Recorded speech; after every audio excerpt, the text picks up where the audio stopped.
Hello, everybody, and welcome to episode 14 of Beyond the Finish Line with Joe Harden. And today we have Lynn Rogers for this spectacular episode. I knew I had to get Lynn on the podcast after I watched a really good documentary by Athletic Brewing Company called Inches 2 Miles, where Lynn stars alongside with two other really super inspiring athletes. One being a good pal of mine, Timmy Howard, who I had the pleasure of having on for episode 1 of the podcast. I also consider Timmy a good friend. Uh, Lynn's story really inspired me. She was so raw and honest and vulnerable in this documentary. Lynn is a triathlete, many things, a scientist. She also struggles with CIPD. And you might have to help me with this, Lynn, when you come on the podcast. Chronic inflammatory demyelinating polyneuropathy. And in this doc, she talks a lot about that. And also, while this is happening, she is taking on Ironman Lake Placid. That's super rad. And real quick, before we bring Lynn up, let's get some housekeeping out of the way. Friends of the pod, your support is invaluable. So do me a huge solid. Please like, share, subscribe, rate, review the podcast at the Ever the Athlete Podcast Network, to be specific. Wherever you get your podcast content, if you like what you see, please do us all a big solid. Outside of my show, we have 6 other shows. We have Fireside Chats with Ohm and Jason, Fiery Embers with Ohm and Jason. Also, Running Tales with my man Craig Lewis, What's in Earbuds with me and Ohm, where we talk about all things running and music related, and Caffeinated Coaching with Lori Haug. Your encouragement is what helps us build this community, and we can't thank you enough for being an integral part of this. We can't do it without you. So without further ado, let's bring Lynn forward for this great. Hey, how's it going? Hi, Joe. Good. How are you? Yeah, great.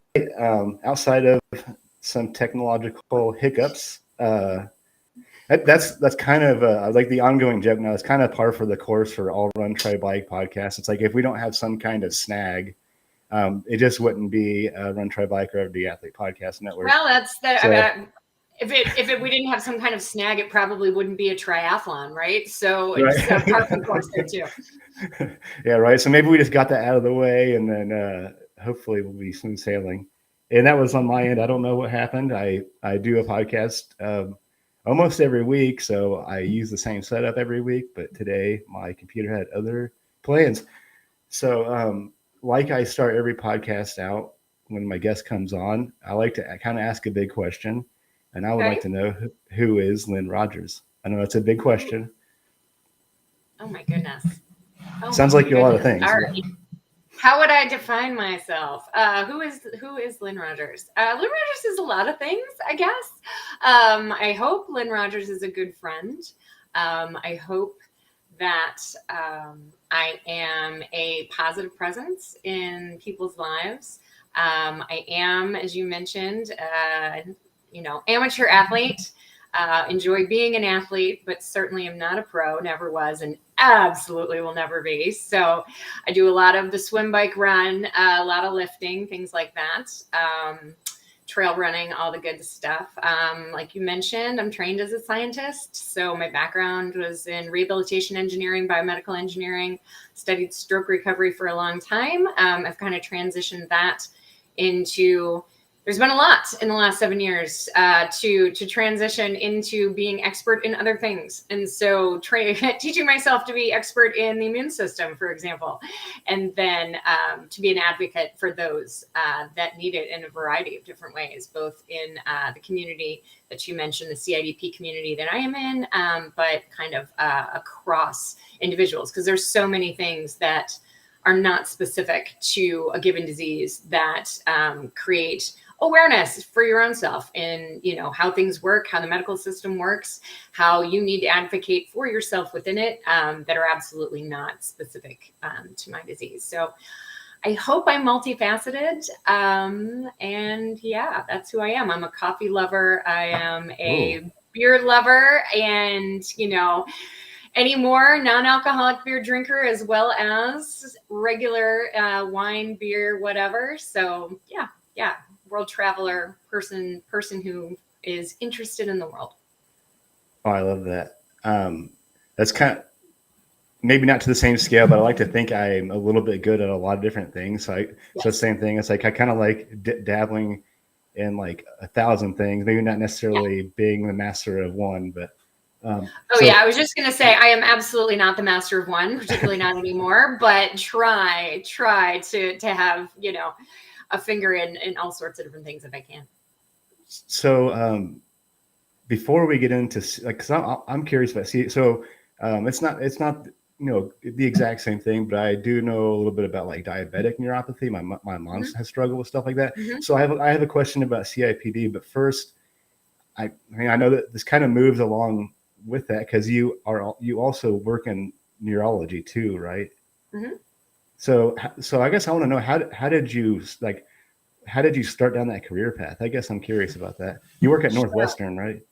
I did. So eventually, Okay. yeah. Yeah. My undergrad, I did a little tour of the Big Ten, we like to say. So my undergrad is from the University of Illinois and was a kinesiology major. So focused on biomechanics and exercise physiology, was just really interested in those things and decided to go to graduate school, had the opportunity to work with a professor at the University of Wisconsin up in Madison that he is a mechanical engineer, but was teaching biomechanics in the kinesiology department. And as he's one of the best engineers I've ever known, Craig Rubin, he's grew up on a farm. And I don't think there are better engineers, better mechanics in this world than farmers, right? You have to solve problems with what you have on hand, right? And you're trying to do it as economically as possible. You're really trying to do it with literally what you have around you. And I saw that as how he attacked, how we built things. We built everything from scratch in his lab to answer whatever questions we were interested in looking at. And he was in a place where he was interested in cycling, was interested in using biking to understand kind of the motor control system, how we control how we use our limbs. And cycling creates a really nice way to study repetitive movement because you can control it, right? With walking, you're controlling your balance. At the same time, you're controlling how you use your limbs and, the patterns that you use, your muscles and all that sort of thing. When we have someone on a bike, and the ones that we used, we had that. So they were like completely reclined back. You take gravity out of the question, you take balance out of the question. We can put them with cyclists and how we use them in a triathlon, right? We consider ourselves to be clipped in, right? So you're attached to those pedals. So we know the exact movement that the legs are going to have. They're constrained by those pedals. And so adding all of those constraints could really allow us to look at how do we push against those pedals? And does that change depending on what has happened with the system? And so stroke is an area that we started to study because in a stroke, typically you have one side of the brain and therefore one side of the body that's been affected and the other side that hasn't directly been affected. So you almost have a comparison within that person from how do they use their good limb, or how do they use the side of the body that they can control with the undamaged side of their brain, and what do we see from the side that's now being controlled by a damaged side of the brain. And it just allows us to take that balance out of the question, all those different things. And so I was coming into the lab at a time where he was just starting to ask those questions specific to a neurological disease. Because as a biomechanist or biomechanist, he was not necessarily studying disease. He had been looking directly just at how do you push on a pedal, human that we are. And so I really loved the addition of addressing a medical question, of asking questions about in a situation where people are really striving and looking for answers that will benefit, how they're able to move through the world. And that just kind of lit a fire. So it was started as a master's degree in biomechanics. For me, as we went along, I was kind of like, okay, I think this is super cool. But as someone who doesn't have an engineering background at the time, I felt like there just weren't enough tools in my toolbox to answer and address the questions that were coming up that were specific to neuroscience and that were specific to how are we going to build this thing and how are we going to analyze this data. And so that inspired me to broaden my study up at University of Wisconsin. And so I picked up a master's in biomedical engineering. So I kind of had to start at the beginning and take all of the undergrad classes as well, while I was continuing to do my master's in kinesiology and mechanics, and then eventually went to Northwestern to work on my PhD and get a PhD in biomedical engineering. And so I was working with a physical therapist who had been collaborating with my professor, my advisor, Craig, up in Wisconsin. And so we just continued on the work that we had been doing. And I dove a little bit more into the neuroscience of the question as well as the mechanics. So it was kind of a slow moving thing, but honestly, it started, my interest in like even considering the science of things really started when I was a gymnastics coach. In undergrad, I had been a gymnast growing up and then was a coach. And I was a gymnast that had back injury as part of what kind of ended my career. And I had so many athletes that were having back injuries, and they would go to the doctor and they would get a prescription for physical therapy. And they would be told that their back hurt because their core is weak. And these were kids, and they would be told rest from practice and do like 25 sit-ups or whatever. And these are kids that could rip off like 500 sit-ups. Like their core was not weak, and a few sit-ups would do it. And it just made me realize that there's not enough information, that there might be some really gaps lacking in the info and the help and what we can give to someone that goes in with an injury, with a problem, with whatever. And just that little nugget of like, wait a minute, that doesn't seem appropriate for my gymnast. And I wonder, has anyone studied this? And do we really know? Just lit those type of questions, and just the asking of questions in general that set me down a very long path. Oh, I love that. So, I work in engineering too, but it's far removed from biomedical engineering. But so in the off chance that I do get to like talk to biomedical engineers, and just like, whoa, like I obviously realized really quickly, we are not in the same arena here, but it's just it's crazy, cool. Right? Because that whole biomedical, that umbrella is massive in terms of what that means, and amongst my friends that were going through and working on their PhDs at the same time, like we were doing such vastly different things, and biomedical is another kind of jack of all trades, maybe not yet master of any, right? Because it depends on what question you're going to be looking at, whether you need to be a material science expert, whether you need to be a chemical engineering expert, whether you need to be mechanical engineering expert. It's kind of, it all depends on which system of the body, which whatever of bio that you're going to be going into. And so absolutely, it's vast, and it's really a specialization within conventional engineering, I would say, more so than anything else. It's an interesting thing. Not to say that there aren't very good, there are very good undergraduate, for example, biomedical engineering programs, but you have to eventually dig deep into something to find yourself in a place to really be expert and really work on a particular problem. And in that, you will probably find yourself in your day-to-day, what you do with your hands, with your brain, to be much more specifically aligned with a chemical engineer or a material scientist or a mechanical engineer or whatever. Yeah. Yeah. I just like, I'm kind of comfortable in my SolidWorks with my 3D printer, like doing rapid prototyping. Every once in a while I feel smart and like want to talk. That's pretty great. That's pretty great. That sounds pretty cool to me.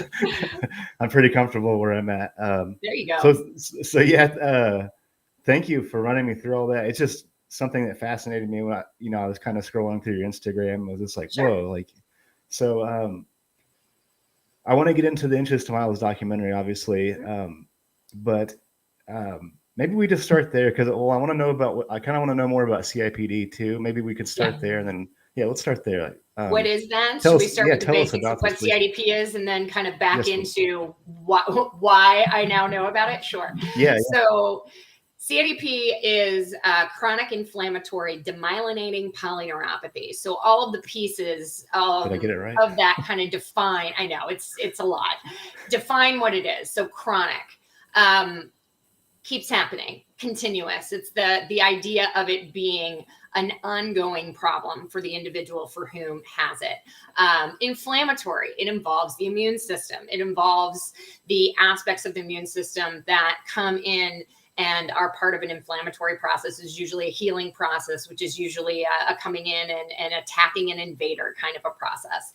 Demyelinating is what happens to us. And what that means is myelin is the coating or the insulation on the electrical wires that are our nerves, right? So if you can kind of think of the wire for your, I was going to say, I mean, everybody has earbuds anymore, but if you can think of having your earphones, right, that have a wire connection, inside what you see, the outside of that plastic, that's the insulation. So the version of that inside your body is the myelin that is on that. And then the wire is in the middle, and that's the same for your nerve. Demyelinating means that the myelin is being taken off or taken away from the nerve. Polyneuropathy is the result of having demyelination. In this case, polyneuropathy can be the result of a lot of different things. It's a symptom. So as you mentioned, having familiarity with diabetic neuropathy, for example, neuropathy is having an issue that is targeting to the nerves. And so you're feeling things in many cases that aren't actually there. In diabetic neuropathy, that is a function of a lack of circulation. So the blood flow isn't there. And so the nerves aren't able to work properly because of that. In my case, the nerve insulation has been damaged or eaten away at. And that means that the signals being sent by the nerve, both down to muscles and then back up from the periphery, are being impacted. And so that nerve, and poly meaning it's from multiple places, right? So multiple nerves, multiple places. In this case, it involves both sensory and motor. And so motor meaning you are not getting signals to your muscles in the same way that you're supposed to. They're garbled, they're slow. And so that can impact how well you're able to use your muscles. It can make it so that you can't contract them when you want to. It can make it so that the muscle withers away because it's not getting the signal anymore in the worst cases. On the sensory side, when it's the information that's going up to the brain, that information doesn't look the same or sound the same to the brain anymore when it's coming through a messed up wire. So you can think of it as what's reaching the brain is like when the speaker is like crackly and fun, you're just, the signal isn't coming in right? The way the brain interprets that is that you might feel burning, you might feel tingling, you might feel stabbing, you might feel electrical shocks, you might not feel anything, you might have numbness. There's all sorts of things that go into sensory neuropathy, as well as not being able to know where your body is in space. So if like you close your eyes and, whether your toes are pushed down or up, whether your ankle is extended or lifted up, in extreme cases of sensory neuropathies, you may not know whether your foot or your toe is extended, bent, whatever, without being able to look down and see it. You just can't feel it anymore. It's kind of wild and crazy, but those are the pieces that are involved in the definition. It may sound familiar in some of its aspects to anyone that may be familiar with multiple sclerosis, because there's a lot that looks and feels very similar between these two diseases. The difference is that multiple sclerosis is the attacking of the insulation around the nerves that are inside the brain and inside the spinal cord. The difference in CIDP is that it's dealing with all the nerves from outside the brain and spinal cord. So everything outside the spinal cord that's sending information back and forth. So multiple sclerosis and CIDP are similar, but one is within the central nervous system. The other is in the peripheral nervous system. Okay, so CIPD is extremity, right? Basically, it's in the periphery. Okay. And in multiple sclerosis, you're going to feel the extremities. You're going to feel, because you have signals, right, that are going down to the brain and coming back from from the extremities. They're going through the spinal cord and they're going up into the brain. And those signals are just getting garbled at different places. So the person might feel neuropathies, they might feel numbness and all these things, but the interruption that's happening, that's creating those feelings, for them, it's happening within the spinal cord and within the brain. Whereas for someone with CIDP, that interruption is happening anywhere. You can think of it from the fingertip all the way back to where it starts to go into that spinal cord. That damage can be happening anywhere along the nerve, but it has common features between the two. Wow. Thank you for that. So, I mean, I know like actually having to go through that is probably, very challenging, but also like the human body is just like such a wild, it's like such a wild right? machine. Like it's a wild machine. Mm-hmm. Mm-hmm. So thank you for telling us about that. Sure. I basically just like kind of did like a short Google of it, and I was just like, wow, like first of all, what is that? Yeah. How do I say some of this? Well, no, I know, and it's kind of crazy. It's related to, so CIDP is related to, and this might be something that people are familiar with. I've found that, so Guillain-Barré syndrome, GBS, is something that exists out there in the world, and it is a very closely related to CIDP. Basically, Guillain-Barré syndrome is acute inflammatory demyelinating polyneuropathy, whereas obviously CIDP is chronic inflammatory, blah, blah, blah, blah, blah, right? So the acute versus the chronic. So in GBS, and so what happens with that? Where does this come from? That inflammatory part of it. It's the immune system that starts seeing, for reasons that no one really understands, it starts seeing that myelin as an invader. It confuses it. It doesn't see it as self anymore. It thinks that it's a foreign object. And when we have anything foreign in our system, our immune system exists to get rid of that. It's there to harm us, right? It's how it identifies bacteria and viruses and dirt and all of these things, is that they are other. They are not self. And something happens within the system where the immune system gets confused, and it thinks that myelin coating is an invader. In Guillain-Barré, it's a short-lived confusion in terms of the attack that happens. The attack itself is usually over within weeks, like 2 to 8 weeks. The body doesn't retain the memory of the myelin being an invader. It just gets confused. It launches this enormous attack. It can do a ton of damage. Don't get me wrong. Unfortunately, you have people that it happens very fast. In Guillain-Barré syndrome, often you have people going from feeling like maybe slight numbness to paralysis, complete paralysis, sometimes on ventilators, within 72 hours. It can happen really, really fast. That attack happens quickly. It doesn't continue to happen for the rest of their lives, but they may be recovering from that attack forever. Nerves take a long time to heal, and there is no medication that exists that heals our nerves. There's nothing we can take. There's no surgery we can have that can fix a damaged nerve. You just have to wait and allow the body to slowly heal itself if it's able to do. So chronic is that immune attack happening, but it's happening over and over and over again. The idea of the myelin being an invader, being foreign, needing to be attacked, gets saved in the memory of our immune system. And so it just keeps attacking it over and over and over again. And so, yeah, it's a different thing. Most of us have not met someone necessarily that's had it or know of it. What I found for me, I had a chronic inflammatory case that came on fast for CIDP. And so at first I was diagnosed as having Guillain-Barré syndrome, as having GBS. And it was kind of amazing. I did not personally know anyone who had Guillain-Barré, but as that became known as like my diagnosis, we suddenly found that it was like the Kevin Bacon game. We were only 1 or 2 degrees of separation from somebody. Like everybody knew somebody who'd had it. Everybody had heard of somebody that lived in their neighborhood or was their cousin or was their whatever. Like it wasn't totally foreign in terms of Guillain-Barré.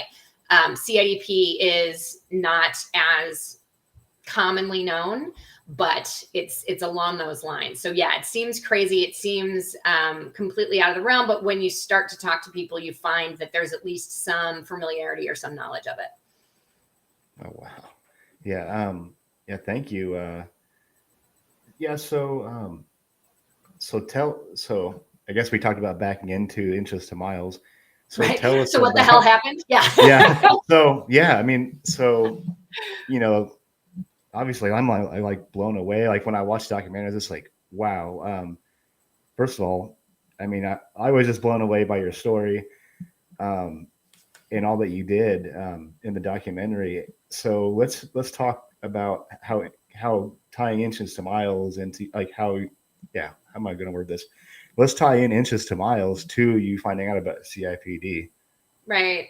So, I mean, what happened and what we talk about a little bit in the movie, we kind of shorten it, and I'll try, I promise, to do that here. But, 7 years ago, so this was 2017.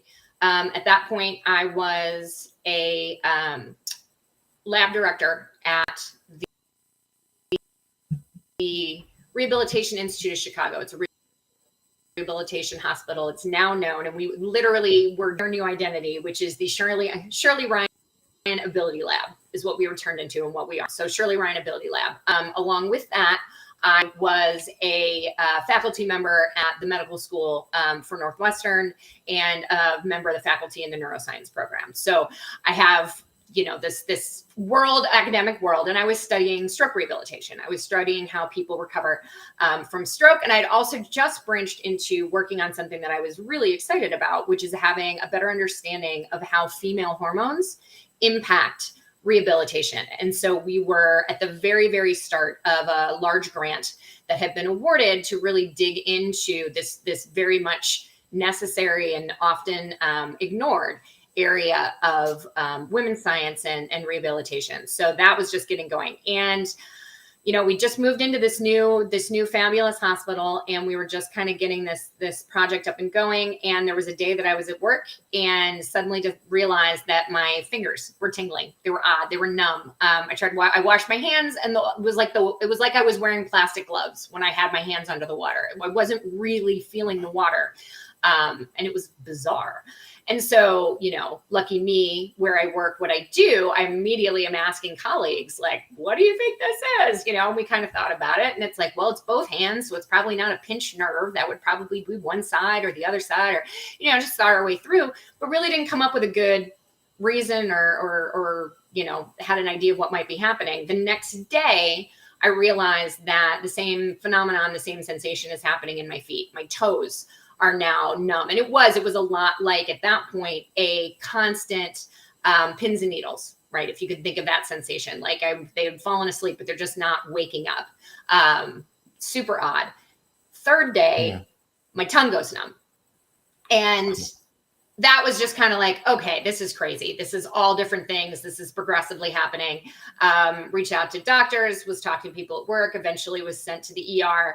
And I would be brought into the hospital as an inpatient. And this was all happening, Wednesday was the fingers, Thursday was the toes, Friday was the tongue. And so this is like Friday midnight by the time I'm being admitted into the hospital. So a lot of the tests that I needed weren't going to be happening until Monday. It was just a wait and see. And I had the neurologist that was on call at that point in time that came to look. He was aware enough that familiar enough to know that the possibility might be Guillain-Barré here. And so part of me being admitted was also to watch and see what happens, to be concerned that I might have that, crash that we were talking about, where you go to paralysis, need a ventilator, whatever, happens really fast. But it didn't. The tingling kept going. All the symptoms were still there, but it wasn't dramatically worse by Monday. And by that point, we've done every blood test they can think of. I've had an MRI. What has started to happen for me is that I was having just unbelievable, excruciating back pain overnight, but only overnight. By 9-10 o'clock in the morning, which unfortunately also happens to be when doctors do their rounds, the back pain was basically gone. And so it was crazy. It was keeping me up all night, and it was horrific, but it would go away every day, which was really strange. So all of the tests, the MRI, everything comes back clean. By Monday, we do what's called an electromyography test, which there's a way to test what's the conduction speed, how fast am I sending signals down my nerves. And all of those, with the exception just a little bit of my fingers, were all normal speeds. So it looked like the nerves were functioning normally. And the little bit that wasn't in my hands, I'm a longtime cyclist. Every biker that is watching has had the experience at some point of being on the bike and your hands go numb, right? Like the circulation, just there's different things. And so there was just kind of the question of, well, maybe all of these years of cycling every single day and whatever, I've got a little carpal tunnel, I've got a little something. That was the only thing that was there. So it's one of those things, that it's like, okay, we have an explanation for this. It would seem like nobody really knew. It was like, no, you're fine. Like you're okay. I went home and I was 10 days out at that point from doing Ironman Canada. That was going to be my second full Ironman race. Yeah. So I'd done all the training and I'd just gotten into taper, right? I'm just tapering, right? In these last 2 weeks, and all this craziness is happening. I tried to do a workout. I've been in the hospital since Friday. It's now Monday night. And so I have missed many workouts. And so I jump on the bike and that feels a little weird, but mostly okay. And then I tried to brick it right afterwards. I tried to run and I was just unbelievably aware that if I would have tried to, I couldn't figure out how to push off. Like the idea of jumping felt so strange to start running. And I just knew that if I was going to try to do it, I was going to land directly on my face. I was horrified. And so I came in just bawling, crying. It was like, something is really wrong. But we went back to the hospital the next day. And so now they do a spinal tap because what they're looking for, a marker of Guillain-Barré syndrome in particular, is high protein in the spinal fluid, cerebral spinal fluid, without other abnormalities. Basically, that's the myelin breaking down and it ends up with a high protein level there. And what came back was the exact top number of normal, right? So we didn't know, this is part of like, you're going in, I've never had a spinal tap before. We didn't know what my normal level was to know if it was elevated. All we knew is that normal, and I think it's 45, goes to 45, 0 to 45 is normal. And I was at 45. And so I was told, there's nothing neurologically wrong with you. They had seen some narrowing in some, minor disc problems and whatever in a couple places on my MRI. I'm like, of course you did. At that point, I'm 41 years old. I'd been a gymnast. I had broken my back when I was 16. Like, of course there's crap in there, right? I'm not going to make it this far in life without there being something. But that was the only thing that could be pointed to say, this is maybe what's explaining this.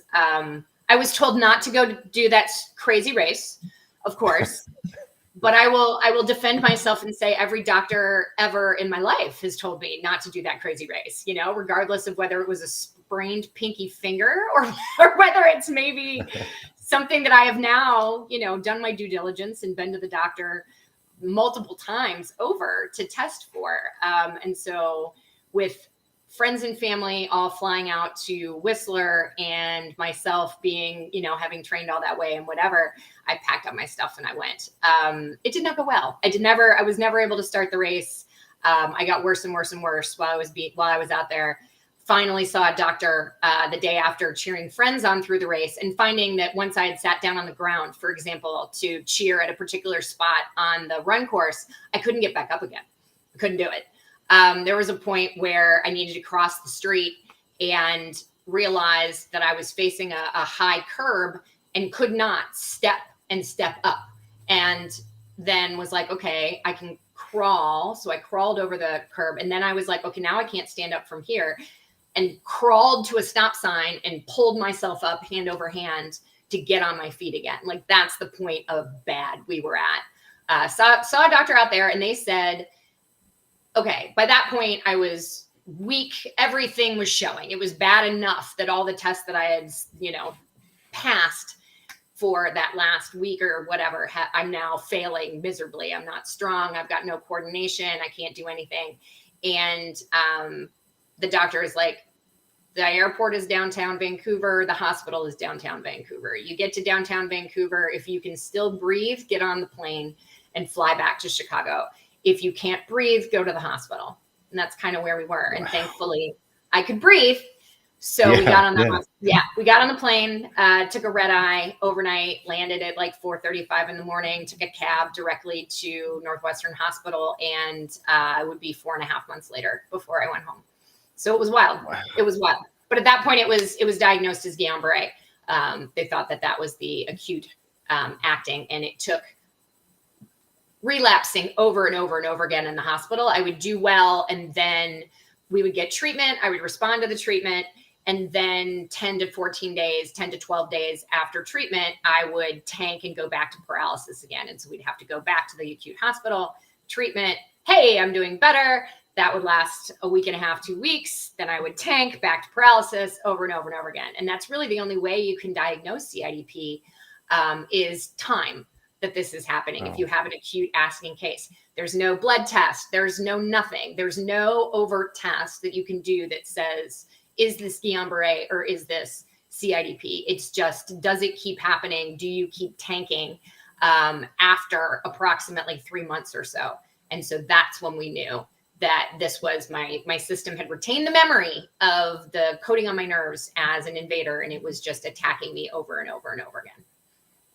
Are the treatments like an infusion or of some sort? There are only a couple different options. The first is an infusion. It's an infusion of immunoglobulins. So basically, it is a donation that is a combination from almost 10,000 different donors. So that's a really lovely that you bring it up right now. Plasma donations are massively in need for a variety of reasons. It's how you treat burns, intense burns, but it's also very helpful to another of autoimmune conditions. And so the first thing we try is an infusion, and you're basically flooding the system with good antibodies. You're trying to drown out more or less the attacking antibodies. And that can be really helpful to some people.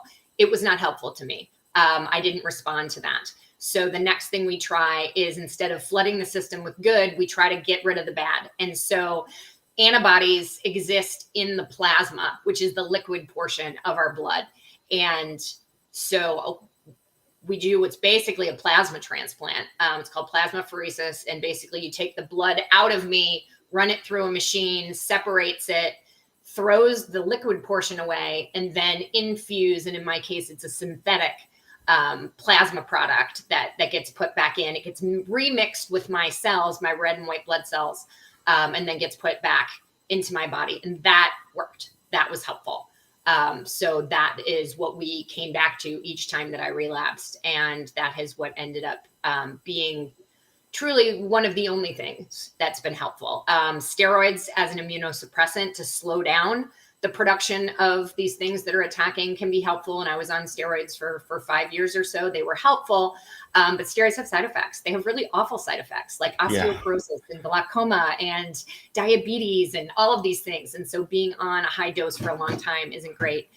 There is only now a couple of other things that have started to exist as newer treatments that are infusions of their own kind that do different things that some people are finding to be effective. So we're a disease that's been around for a long time, but like plasmapheresis as a thing available at the hospital goes back to like the 1950s. So it's not new, and there really are very few options.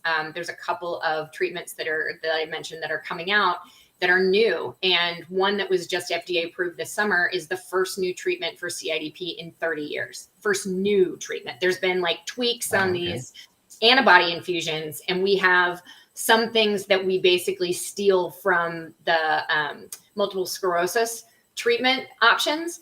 But to have a drug that's specifically designed, or a treatment that's specifically designed for CIDP, first thing in 30 years. And so we'll see how effective it is. It's past FDA approval, which is huge, and it looks really promising, but it's only just becoming available in the United States. We'll see what happens. But yeah, for me, it's basically a plasma transplant. Okay, yeah. So, I mean, obviously that's a good PSA to donate plasma, right? Everybody? Right. So. Oh, yeah. For so many different things. And getting past the FDA, that's a big, like all the work that goes into it before the FDA, right? Then you have to get over that big hurdle. So that's fantastic. Intensive, clinical trials and all sorts of amazing things that need to happen. Coming from a very layman's understanding of how. Yeah, no, absolutely. You're bang on. Yep. Yep. So I was just learning all of that. I had no idea. It's kind of crazy. Yes, I was neuroscience, right? But I studied the brain. I studied the central nervous system. I studied problems in the spinal cord. And I did not study peripheral neuropathies. I did not study the peripheral nervous system. And so although there's a lot that I could understand in the language and the terminology, you know, and don't get me wrong, I get that I had a leg up in understanding a bit what was happening. I think it was probably a very good thing that I absolutely was not expert in the system that was going wrong for me, because I think it would have totally freaked me out. Like to if I had a stroke, you know, or if I were to have a stroke at any point in time, that probably would have been much more terrifying to me than peripheral nervous, because I didn't know, and I was in no capacity. I couldn't Google things. I couldn't use my hands. I was so sick that I was not in a place to be seeking out information and reading articles and whatever. So doctors were telling me that, you know, a lot of people recover, and the numbers are there with Guillain-Barré. They say most people recover. Now, what does most mean? What does recover mean? That's all different things for all different people, right? And for a triathlete, I'm thinking recover for me might not be what recover for somebody else might be, but they're telling me that most people do. And so I just kind of was like, all right, cool. That's going to be me. Like, I'm going to recover. What do we need to do?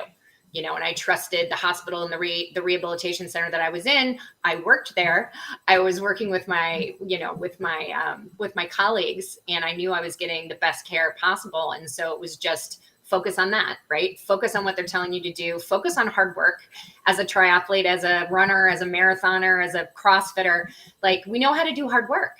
And so following a plan, starting from where you are, building up bit by bit by bit, the strength that you need to do each next thing, like all of those things are familiar to people that have chosen to do hard things in their life up to that point. And physical hard things, you know, and athletics is the way that most of us do physical hard things. Not, there aren't anywhere near as many of us that do them for a living anymore, right?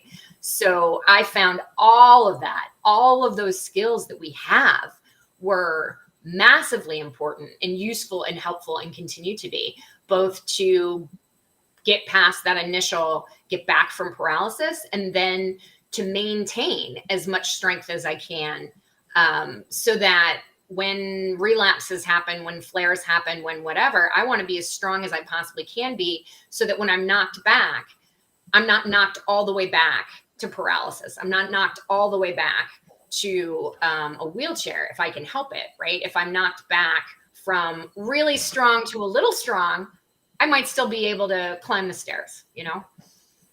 I kind of love that outlook. It's, you know, it's just, you know, like if something, if I have like some kind of adversity or some kind of setback, we're like kind of trained to be like, well, all right, like you can kind of just like identify like, yeah, this stinks, but you know, at least now, like, you know how to like build, and like we're, like you said, we're used to you know, having these like little stumbles and like speed bumps. And do you think like training for like, obviously you touched on that, but training for like triathlons is probably, I mean, it probably speaks to your character also, that I think it was huge. I think it was massive. I've managed to, I finished one full try at this point, finished one full Ironman, and everything that could go wrong went well. I shouldn't say everything. That's just setting me up for the next time, and it's even worse. But in that race, coming out of the water, coming out of T1, I stepped funny, and we didn't know it until later, but I broke and dislocated a bone in my foot. And so before I even got to the bike, I was like, had one foot to work with. I knew it hurt. I've sprained my ankles 800 million times. And that's what I thought I had done. I thought I just like twerked it funny and okay, keep on going, right? Just keep moving. It'll be fine. And I got out on the bike, and I probably got 12 or 16 miles.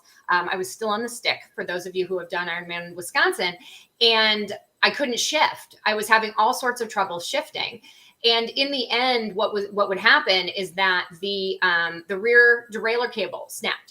And so I had two gears. I could move between my little and my big gear in front, and that's all I could do on the Wisconsin course, which is just under 5,000 feet of elevation. And it's constantly steep up, steep down, steep up, steep down, hard right turn, whatever. And so I had, with my busted foot, I was figuring out as well how to ride that course, not quite on a fixie, but kind of, and that had my full attention. So it was problem solving. Like I stopped to see if I could fix it. I couldn't figure out what was wrong.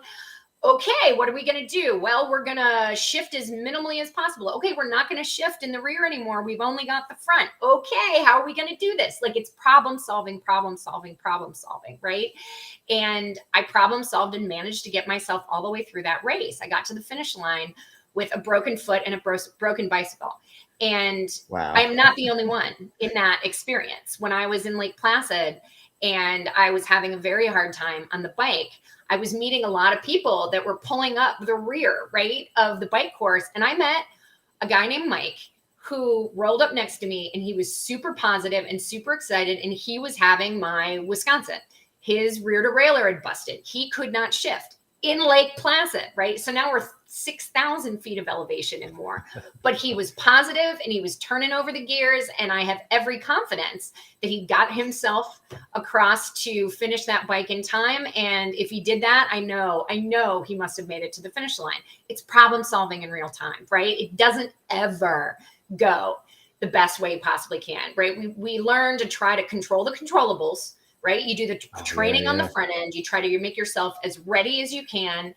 And then you have to just figure it out as it happens. And that is life in one, whether it's 3-hour, 6-hour, or 17-hour microcosm. That's what life is too. And so applying those exact same things to, if you focus only on the negative, that was one thing I remember thinking in Madison. I'd had a million Chicago marathons that hadn't gone the way that I want to. And at one point I had one that I was just in a bad mood and I was pissed off about it the entire way around the course. And by the time I finished it, I was like, what are you doing? Why are you doing this? People are coming out to cheer you on. My family is coming up from Ohio. They're all spending their day and you're in a bad mood the whole time. Like either get it together and figure out a way that regardless of how the run goes or whatever, you can enjoy this, or stop wasting everyone's time and your own. And I use that in Madison of being like, no matter what's happening here, enjoy the day. Everyone has come out to do this. You have put all of these months into it. And that was huge, right? Like, don't focus on the negative, focus on whatever's happening. Don't miss your race. Don't miss your day. And that applies obviously to every day as well. We can choose. Are we going to focus on the crap that's going badly, the things that aren't how we expected life to go? Or are we going to focus on what we can do, what we can achieve, what the good is, and what's moving us forward? And all of that has pieces that can come from and lessons that come from what you've been through at life and what you've chosen to put yourself through, right? And as athletes, we're choosing to put ourselves. We signed up for it. We 100% signed up for it. Well, pat yourself on the back because you're giving yourself the opportunity for massive life lessons that you are going to pull from no matter what you go through. And everybody's going to go through something at some point. You don't know what it is. You don't know whether it's going to be you or your best friend or your partner or your parent. But everybody is going to have really tough, awful things that are going to come up in life. And it's going to help. It's going to help. These things that you put yourself through are going to help if you choose to look at them that way and if you choose to learn from them. Absolutely. I totally agree with what you just said. I use that same mantra to control the controllables. Control controllables. So I love that you said that. That made me really happy because I've had those moments. It's like, well, like this shit's not going well. And, blah, blah, blah, blah, blah. I'm just like, well, what can I do? I can keep moving forward and I can smile about it. Like, right. So here we go. Right. I love that you said that. So you hit on a good one right there. Good. Well, it's familiar. There's so many of us that it's like whether you come across it through podcasts you listen to, books you read. If you have a coach, you've probably had a coach that is trying to get you to do that.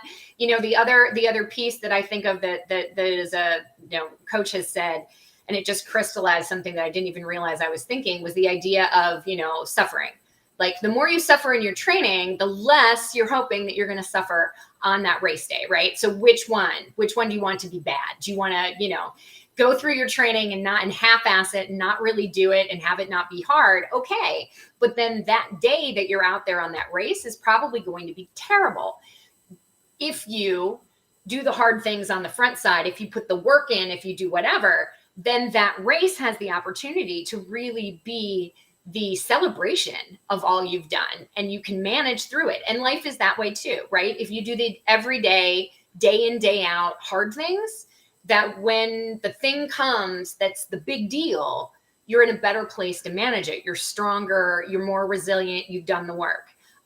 It applies in all things. It's yeah, athletics are an amazing little microcosm of real life, and yet applies in a very straightforward, not just metaphorical way, in that like hard work, physical hard work is things that we need to keep our body doing so that it's ready, whether it's a heart attack or your next race. Yeah, absolutely. I love what you said. Like, do all the hard things, kind of front load with all the hard work, and like the day of is kind of like like your victory lap. Your I victory love lap, your that. Yeah, celebration, I and love that that may take. not go the way you think it's gonna, but Madison, with all of its craziness, was still one of the best days that I can remember. It was so much fun. Broken foot and broken bike and all, right? It doesn't have to be that when things don't go right, it's a bad thing. It did, however, leave me wanting still, to know what a race gone well would be like. And I'm still searching for that one, but Still it switch had it. it, right? It had it on the other end where I had done these big, hard things. And so I knew how to train from nothing. And so you can still do that if your life has been flipped upside down. I can't run anywhere near the pace I used to. I can't bike the pace I used to. But that's okay. I can still put in the work and I can still try to do hard things. And that has become really, really important to me to strive to do in this, new version of my life. I love that. So speaking of that, so after Lake Placid, like Mhm. what do you have coming down the pipeline? Are Yeah. you training for anything upcoming that you can This tell has us been a about? little bit lighter year, which is nice. I had a couple years in a row going for swinging at the fences with those big goals. And so this year I did Calgary half. So I did 70.3 in Calgary. Okay. And I've got a 70.3 coming up in Modesto Island. That's just off the Okay. coast from Charleston. So looking forward to that one in a little more than 2 weeks. But the big one coming up for me is next summer, doing something called Monster Try, which is in Scotland. It's a 5K swim in Loch Ness, 1,000-kilometer bike over 5 days, and then a 50K run into London. So that's the big swinging for the fences Yeah. for next year. Yeah, that I'm training for and will be training for hard over the next year. I'm still going to make another attempt at an Ironman. The thing about Monster is that I'm doing it with a good friend. We know it's going to be stories for a lifetime. This is the kind Oh of yeah. thing where we're going to meet people, we're going to do these things. Each day doesn't have a time limit. You just get the biking done. And so it's a ton. Don't get me wrong. No bit of this is going to be easy, but it's just a little different, than the classic Ironman race. And so the idea of it being different is really exciting to me, as well as it being monstrous, right? And huge. It's exciting. It's terrifying. I think there's a point where when you do the big ones, when you do the marathons, when you do the Ironman, like some of us really nutty people, like there's that feeling of fear that you just don't know if you can get it done. That can be such a welcome motivator once you've been doing some things that you're more familiar with, and I find that's even true, even though I am very much not in a place where I can just take for granted that if I do the work, I'm going to make it, through the race or whatever. There's just the newness is exciting and has that own piece of terrifying that I don't know is a little awesome. So I'm excited about that. Yeah, that sounds that sounds really, really awesome. Loch Yeah, Ness, I I'm mean, really thrilled. I'm really thrilled for the experience. And who doesn't want a chance encounter with Nessie, right? right? So Absolutely. Absolutely. Maybe she can give me a ride. She can boost me through the swim. That'd be just fine. Oh, that's so awesome. Yeah, so we'll be rooting from you from afar. That's really Thank you. exciting. Um, so we're running out of time. Unfortunately, these are never long enough. This was a great episode, by the way. Um, Thanks.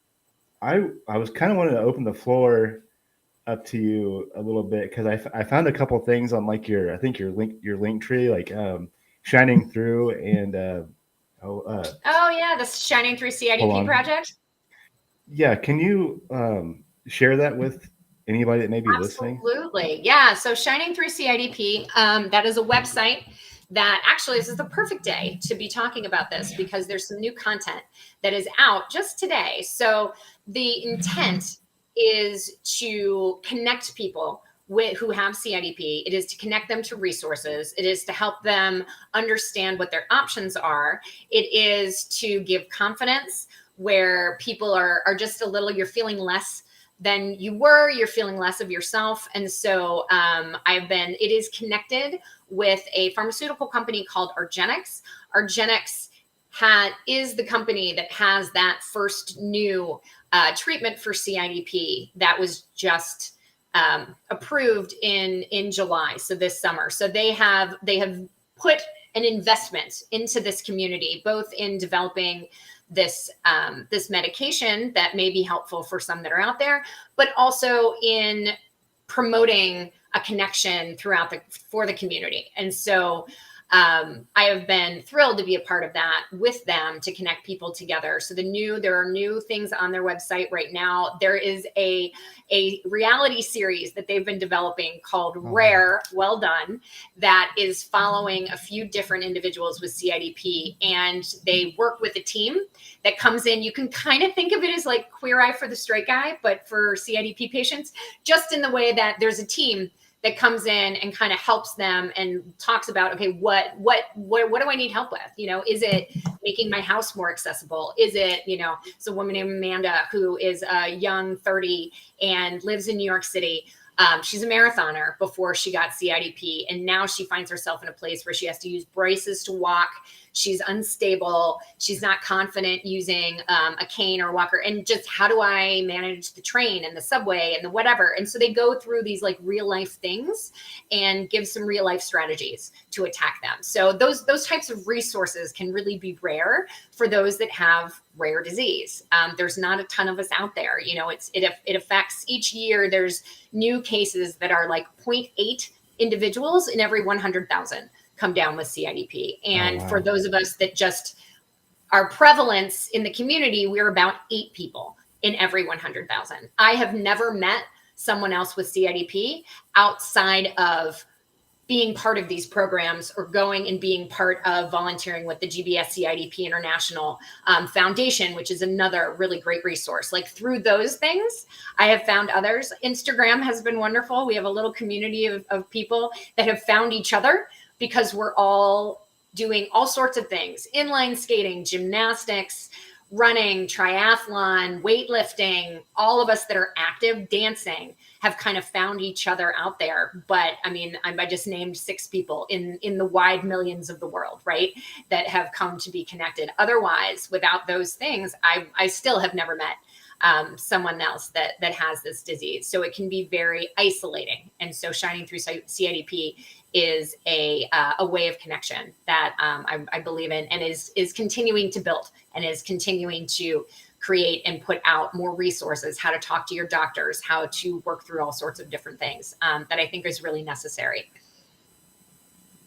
Yeah, I love that. And thank you so much for sharing that with us. Sure. I'm gonna have to have you on again. We didn't even get through half the stuff I wanted to talk to you Well, about. I would love to anytime. And anyone that's interested, you heard more of my story here, but as you mentioned, Timmy Howard is also involved, and his story will blow your doors off. Go back to, episode 1 of this podcast to hear a little bit more from Timmy, but he and his wife Steph are fantastic. And Shannon has the third story of the documentary that I think so many people can relate to, which is, someone that finds themselves in college and has a little bit more fun than sticking to, the actual doing of classwork and whatnot. Who can't relate to that? And then how, he kind of used running and movement to get himself out of that. So I was really so proud and so excited to be a part of that project, to share the striving to do hard things as someone with a disability, but then also to be able to be part of those really important stories from Timmy and from Shannon about the things we get faced with and the hard roads we go down in life, and how we can use community, which Athletic Brewing is a huge, huge supporter of. How do we use community to keep us together and move us forward in healthy ways? Yeah, I absolutely love that documentary. So anybody listening, I highly recommend it. I think I've seen it probably 4 or 5 times Oh my now. gosh. Thank you. Thank Well, you. whenever I've got an ultra coming up, like me and another guy, we're both watching it to like kind of hype ourselves up for ultras. So we use it a lot Oh, to get kind of hyped up for stuff. that's So awesome. That's so great. I love it. I love it. yeah, Honored and humbled to be a small part of that hype up. I love it. That's great. So thank you so much for coming on the podcast. It was awesome getting you on. And it was the honor was all mine that you were here and that you shared so much with us. I just appreciated you know, how open and like real and honest and vulnerable you were on the documentary. So it means a lot that you were here and could enlighten me on the, I mean, I was just really, really fascinated with CIPD and all that you went through. So thank you so much for sharing that all with us. It's, you know, it's one of those things. It's the struggle continues, and anyone that's out there that's dealing with a chronic disease understands that, right? The fight keeps going, and appreciate your interest, and that keeps us visible, which is important for moving solutions and moving treatments and moving rehab goals forward for everyone that's out there. Oh, I love it. The fight keeps going. Fight keeps going. That's right. just the name of the game. Well, okay. That is going to conclude the show, episode 14. Thank you so much, Lynn. It was awesome having you on. And thank you so much, everyone who tuned in. Like I said, please share, like, rate, review the show.